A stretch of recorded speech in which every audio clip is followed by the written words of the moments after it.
On your winner take all tickets.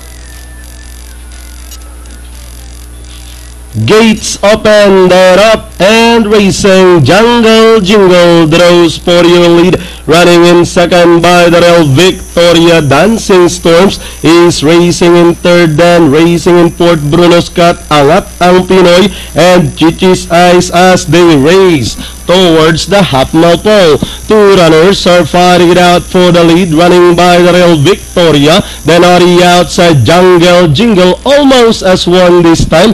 Dancing Storms racing in third, running by the Real Chichi's Eyes. Bruno Scott moving up on the outside, catching the fourth spot. Angat ang Pinoy as they round at the 600.